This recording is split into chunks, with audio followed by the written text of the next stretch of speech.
Hi hello ನಮಸ್ತೆ Shri Kannada YouTube ಚಾನೆಲ್ಗೆ ಸ್ವಾಗತ. ಇವತ್ತು ನಾನು ಕರ್ನಾಟಕ ಪರೀಕ್ಷಾ ಪ್ರಾಧಿಕಾರದಿಂದ ವಾಯುವ್ಯ ಕರ್ನಾಟಕ ರಸ್ತೆ ಸಾರಿಗೆ ಸಂಸ್ಥೆಯಲ್ಲಿ ಖಾಲಿ ಇರುವ ಸಹಾಯಕ ಆಡಳಿತಾಧಿಕಾರಿ, ಸಹಾಯಕ ಲೆಕ್ಕಾಧಿಕಾರಿ ಸೇರಿದಂತೆ ವಿವಿಧ ಹುದ್ದೆಗಳ ಭರ್ತಿಗೆ ಅರ್ಜಿಯನ್ನು ಆಹ್ವಾನಿಸಿದ್ದಾರೆ. ಅದರ ಮಾಹಿತಿಯನ್ನು ಕೊಡ್ತಾ ಇದ್ದೀನಿ. ಯಾರು ಇನ್ನೂ ನನ್ನ ಚಾನೆಲ್ನ ಸಬ್ಸ್ಕ್ರೈಬ್ ಮಾಡಿಲ್ಲ, ದಯವಿಟ್ಟು ಚಾನೆಲ್ನ ಸಬ್ಸ್ಕ್ರೈಬ್ ಮಾಡಿ ನೋಡಿ ಹಾಗೂ ಈ ವಿಡಿಯೋನ ಕೊನೆ ತನಕ ನೋಡಿ.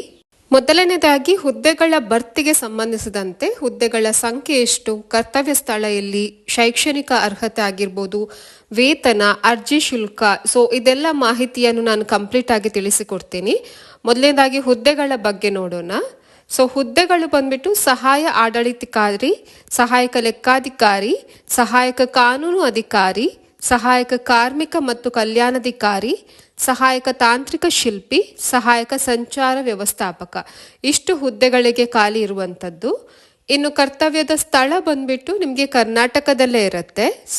ಆಯ್ಕೆಯಾದ ಅಭ್ಯರ್ಥಿಗಳು ಕರ್ನಾಟಕದಲ್ಲೇ ಕೆಲಸವನ್ನು ನಿರ್ವಹಿಸಬೇಕು. ಇನ್ನು ಹುದ್ದೆಗಳು ಎಷ್ಟಿವೆ ಅಂತ ನೋಡೋಣ. ಟೋಟಲ್ ಆಗಿ ಖಾಲಿ ಇರುವಂತಹ ಹುದ್ದೆಗಳು 33 ಹುದ್ದೆಗಳು ಖಾಲಿ ಇದೆ.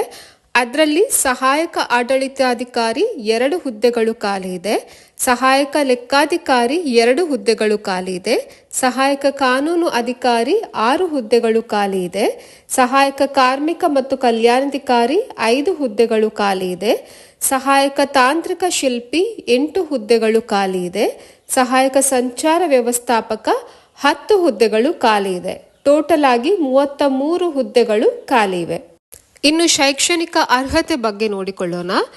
ಮೊದಲನೇದಾಗಿ ಸಹಾಯಕ ಆಡಳಿತಕಾರಿಗೆ master degree in social work ಅಥವಾ ಬಿಸ್ನೆಸ್ ಅಡ್ಮಿನಿಸ್ಟ್ರೇಷನ್ ಅಲ್ಲಿ ಕಂಪ್ಲೀಟ್ ಮಾಡಿರಬೇಕಾಗುತ್ತೆ. ಸಹಾಯಕ ಲೆಕ್ಕಾಧಿಕಾರಿ ಮಾಸ್ಟರ್ ಡಿಗ್ರಿ ಇನ್ ಕಾಮರ್ಸ್ ಅಥವಾ BCom ಜೊತೆಗೆ MBA ಇನ್ ಫಿನಾನ್ಸ್ ಅಲ್ಲಿ ಕಂಪ್ಲೀಟ್ ಮಾಡಿರಬೇಕಾಗುತ್ತೆ. ಸಹಾಯಕ ಕಾರ್ಮಿಕ ಮತ್ತು ಕಲ್ಯಾಣಾಧಿಕಾರಿಯಲ್ಲಿ post graduation in social work ಅಂದರೆ MSW ಮಾಡಬೇಕಾಗಿರುತ್ತೆ. ಸಹಾಯಕ ಕಾನೂನು ಅಧಿಕಾರಿಗೆ ಕಾನೂನು ಪದವಿಯನ್ನು ಪಡೆದಿರಬೇಕು. ಸಹಾಯಕ ತಾಂತ್ರಿಕ ಶಿಲ್ಪಿಗೆ degree in automobile mechanical engineering complete ಮಾಡಿರಬೇಕು. ಸಹಾಯಕ ಸಂಚಾರ ವ್ಯವಸ್ಥಾಪಕಗೆ MBA ಇನ್ ಟ್ರಾನ್ಸ್ಪೋರ್ಟೇಷನ್ ಅಥವಾ ಮಾರ್ಕೆಟಿಂಗ್ ಅಥವಾ MSWನ ಹೊಂದಿರಬೇಕಾಗುತ್ತೆ. ಇನ್ನು ಅರ್ಜಿ ಸಲ್ಲಿಸಲು ವಯೋಮಾನದ ಬಗ್ಗೆ ನೋಡೋದಾದ್ರೆ, ಅರ್ಜಿ ಸಲ್ಲಿಸಲು ನಿಗದಿಪಡಿಸಿದ ಕೊನೆಯ ದಿನಾಂಕಕ್ಕೆ ಅಭ್ಯರ್ಥಿಗಳು ಕನಿಷ್ಠ 18 ವರ್ಷನ ಕಂಪ್ಲೀಟ್ ಮಾಡಿರಬೇಕಾಗುತ್ತೆ. ಸಾಮಾನ್ಯ ಅರ್ಹತೆಯ ಅಭ್ಯರ್ಥಿಗಳಿಗೆ ಗರಿಷ್ಠ 38 ವರ್ಷ, ಪ್ರವರ್ಗ 2A 2B 3A 3B ಅಭ್ಯರ್ಥಿಗಳಿಗೆ ಗರಿಷ್ಠ 41 ವರ್ಷ, SC ST ಪ್ರವರ್ಗ 1 ಅಭ್ಯರ್ಥಿಗಳಿಗೆ ಗರಿಷ್ಠ 43 ವರ್ಷದ ಒಳಗಡೆ ಇರುವ ಅಭ್ಯರ್ಥಿಗಳು ಈ ಒಂದು ಹುದ್ದೆಗೆ ಅರ್ಜಿಯನ್ನು ಸಲ್ಲಿಸಬಹುದು. ಇನ್ನು ವೇತನದ ಬಗ್ಗೆ ನೋಡೋದಾದ್ರೆ, ಹುದ್ದೆಗಳಿಗೆ ಆಯ್ಕೆಯಾದ ಅಭ್ಯರ್ಥಿಗಳಿಗೆ ಮಾಸಿಕ ರೂಪೀಸ್ 42,600ರಿಂದ 75,010 ಶ್ರೇಣಿಯಲ್ಲಿ ವೇತನವನ್ನು ನೀಡಲಾಗುತ್ತದೆ. ಇನ್ನು ಆಯ್ಕೆಯ ವಿಧಾನ ಹೇಗೆ ಅಂತ ನೋಡೋದಾದ್ರೆ, ಅಭ್ಯರ್ಥಿಗಳಿಗೆ ಸ್ಪರ್ಧಾತ್ಮಕ ಪರೀಕ್ಷೆ ನಡೆಸಿ ಹುದ್ದೆಗಳಿಗೆ ಆಯ್ಕೆಯನ್ನು ಮಾಡಿಕೊಳ್ಳಲಾಗುತ್ತದೆ. ಇನ್ನು ಸ್ಪರ್ಧಾತ್ಮಕ ಪರೀಕ್ಷಾ ಕೇಂದ್ರಗಳು ಎಲ್ಲಿವೆ ಅಂತ ನೋಡೋಣ. ಸ್ಪರ್ಧಾತ್ಮಕ ಪರೀಕ್ಷೆಯನ್ನು ಬೆಂಗಳೂರು, ಮೈಸೂರು, ದಾವಣಗೆರೆ, ದಕ್ಷಿಣ ಕನ್ನಡ, ಶಿವಮೊಗ್ಗ, ಬೆಳಗಾವಿ, ಧಾರವಾಡ, ಬಳ್ಳಾರಿ, ಕೊಪ್ಪಳ ಮತ್ತು ಕಲಬುರಗಿ ಕೇಂದ್ರಗಳಲ್ಲಿ ನಡೆಸಲಾಗುತ್ತೆ. ಆ್ಯಂಡ್ ಅರ್ಜಿಯ ಸಲ್ಲಿಕೆಯ ವಿಧಾನ ನೋಡೋಣ. ಅಂದರೆ ಯಾವ ಥರ ಅರ್ಜಿ ಸಲ್ಲಿಸೋದಂತ ನೋಡೋಣ. ಅರ್ಜಿಯನ್ನು ಆನ್ಲೈನ್ ಮೂಲಕ ನೀವು ಸಲ್ಲಿಸಬೇಕಾಗತ್ತೆ. ಯಾವ ಥರ ಆನ್ಲೈನ್ ಮೂಲಕ ಸಲ್ಲಿಸೋದು ಅಂತ ನೋಡ್ಕೊಳ್ಳೋಣ. ಆನ್ಲೈನ್ ಮೂಲಕ ಅರ್ಜಿ ಸಲ್ಲಿಸುವ ಮೊದಲು ಇಲಾಖೆ ಹೊರಡಿಸಿರುವ ಅಧಿಸೂಚನೆಯನ್ನು ಗಮನವಿಟ್ಟು ಓದಿ ಅರ್ಜಿ ಸಲ್ಲಿಸಲು ಅಗತ್ಯವಿರುವ ದಾಖಲೆಗಳನ್ನು ಸಿದ್ಧಪಡಿಸಿಕೊಂಡು ನಂತರ ಅರ್ಜಿಯನ್ನು ಸಲ್ಲಿಸಬೇಕು. ಇದು ಫಸ್ಟ್ ಸ್ಟೆಪ್ಪು. ಸೆಕೆಂಡ್ ಸ್ಟೆಪ್ಪು, ಇಲಾಖೆಯ ವೆಬ್ಸೈಟಿಗೆ ಭೇಟಿ ನೀಡಿ ಅಥವಾ ಲಿಂಕ್ನ ನಾನು ಡಿಸ್ಕ್ರಿಪ್ಷನ್ ಅಲ್ಲಿ ಕೊಟ್ಟಿರ್ತೀನಿ. ಅದಕ್ಕೆ ಭೇಟಿ ನೀಡಿ ಆನ್ಲೈನ್ ಮೂಲಕ ನೀವು ಅಪ್ಲಿಕೇಶನ್ನ ತಗೊಬಹುದು.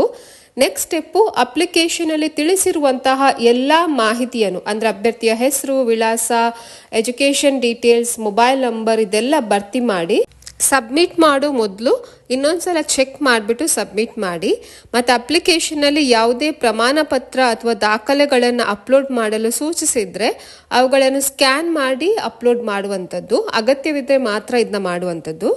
ಸೊ ಕೊನೆಯದಾಗಿ ಅಭ್ಯರ್ಥಿಗೆ ಅರ್ಜಿ ಶುಲ್ಕ ಪಾವತಿಸಲು ಸೂಚಿಸಿದ್ದರೆ ಶುಲ್ಕ ಪಾವತಿ ಮಾಡಿಸಿ ಅರ್ಜಿಯನ್ನು ಪೂರ್ಣಗೊಳಿಸುವಂಥದ್ದು. ಸೊ ಶುಲ್ಕದ ವಿವರನೂ ನಾನು ಪ್ರೊವೈಡ್ ಮಾಡ್ತೀನಿ ಎಷ್ಟೆಷ್ಟಿದೆ ಅಂತ.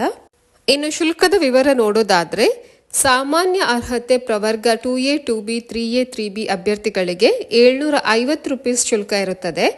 SC ST ಪ್ರವರ್ಗ 1 ಮಾಜಿ ಸೈನಿಕ ಅಭ್ಯರ್ಥಿಗಳಿಗೆ 500 ರೂಪೀಸ್ ಅರ್ಜಿ ಶುಲ್ಕ ಇರುತ್ತದೆ.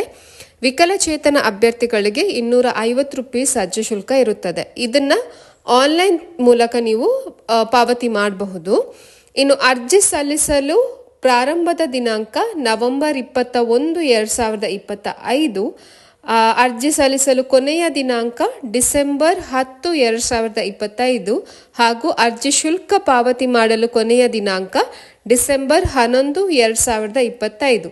ಸೊ ಈ ನಿಗದಿಪಡಿಸಿದಂತಹ ದಿನಾಂಕದ ಒಳಗಡೆ ನೀವು ಅರ್ಜಿಯನ್ನು ಸಲ್ಲಿಸಬೇಕಾಗತ್ತೆ.